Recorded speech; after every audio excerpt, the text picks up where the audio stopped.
बिस्मिल्लाहिर्रहमानिर्रहीम। अच्छा तो बच्चों नेक्स्ट है जी हमारे पास एक्सरसाइज 2.3 का क्वेश्चन नंबर है जी 3।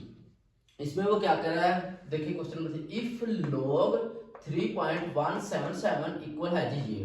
वो कह रहा है कि हमने ना आपको ये वाली जो वैल्यू होगी ना इसका log लेके बता दिया कि इसका log ना ये वाला आया करेगा। ठीक है, अब यहाँ पर जो भी इसने क्वेश्चन दिए ना तो हमने लॉन्ग करना है तो log हमेशा वो करा ये वाला आएगा। आगे वो कह रहा है देन फाइंड लॉन्ग करे। इसी तरह उर्दू मीडियम देखिए वो कह रहा है अगर log वही वाली वैल्यू 3.177 वो कह रहा है कि इसका log ये वाला आएगा। ठीक है, तो फिर लॉन्ग दीजिए वो कह रहा है। ठीक है, तो अब हमने इसका log लॉन्ग करना है। यहाँ पर देखिए 3177, यहाँ पर भी 3177 वैल्यू वही, यहाँ पर पॉइंट यहाँ पर है, इसमें पॉइंट नहीं दिए। इसी तरह अगर हम पार्ट नंबर 2 देखें तो इसमें पॉइंट 2 डिजिट छोड़कर यानी कि 2 नंबर छोड़ के आगे लगा दिया। इसमें पॉइंट है जी 1 0 लगाकर वही, यानी कि वैल्यू वही है। ठीक है, और पॉइंट आगे पीछे किया, कहीं पर लगाया कहीं पर आगे पीछे किया हुआ, कहीं पर नहीं लगाया।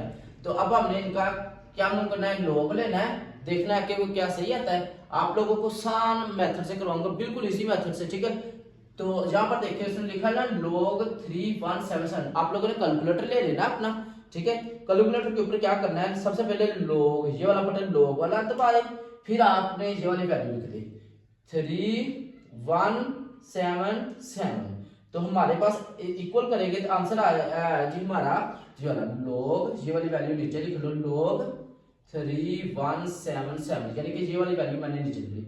इसका आंसर आ गया जी 3.5020 ये वाला आया। और यानी कि ये वाला जो पॉइंट होता है ना जो कैलकुलेटर के ऊपर है, इसके बाद वाले 4 नंबर लिखो, इसके बाद कम से कम 4 डिजिट लिखो। क्यों? क्योंकि बुक वाले जो आपके आंसर है ना वो आखिर कम से कम 4 डिजिट लिखता है। 4 अगर ज्यादा लिख दो कोई मसला नहीं होगा, गलत नहीं होगा, लेकिन 4 से कम ना लिखो। ठीक है, फिर वो नंबर काट भी सकता है, लेकिन काटेगा तो नहीं। अगर दूसरी चीज, अब यहाँ पर जो पॉइंट से पहले वाला नंबर होता है ना, हमने पीछे बात की है। ठीक है, ये वाला जो पॉइंट से पहले वाला नंबर होता है इसको हम क्या कहते हैं, कैरेक्टरिस्टिक। ठीक है, हमने पीछे बात की है, जो पॉइंट से पहले वाला नंबर होता है इसको क्या कहते हैं, कैरेक्टरिस्टिक। तो हमने लिख देना कैरेक्टरिस्टिक, यानी कि उर्दू में कहते हैं खासा, जो पॉइंट से पहले वाला नंबर होता है। ठीक है, अब ये वाला जो शारिया है पॉइंट, इसके बाद वाली जो वैल्यू होती है इसको हम कहते हैं मल्टीसा। ठीक है, उर्दू और इंग्लिश में इस तरह, उर्दू वाले लिखेंगे खासा, इंग्लिश वाले कैरेक्टरिस्टिक, इसी तरह इंग्लिश वाले मल्टीसा इंग्लिश में, उर्दू वाले मल्टीसा उर्दू में। जो पॉइंट से आगे वाली वैल्यू होती है इसको हम कहते हैं मल्टीसा। हमारे पास आ गया 5.5020। अब यहाँ पर देखें अगर पॉइंट के बाद एक नंबर भी सही आ रहा हो ना तो आपका आंसर सही हो जाएगा।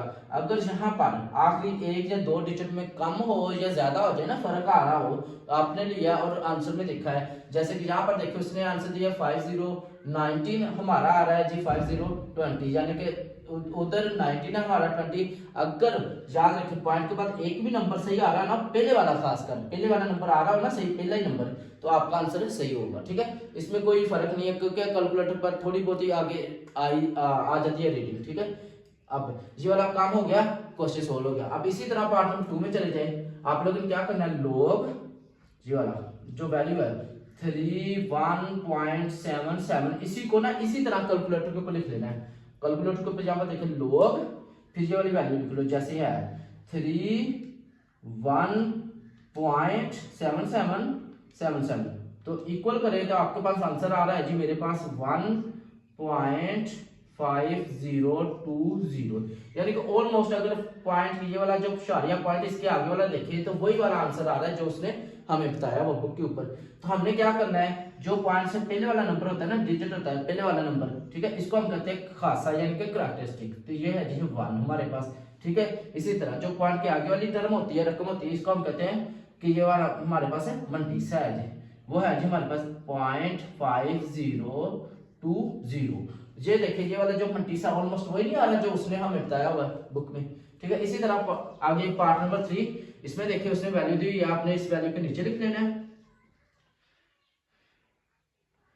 अब आगे है जी log 0.03177। अब ये वाली जो वैल्यू है ना इसी तरह आपने कैलकुलेटर के ऊपर लिखनी है।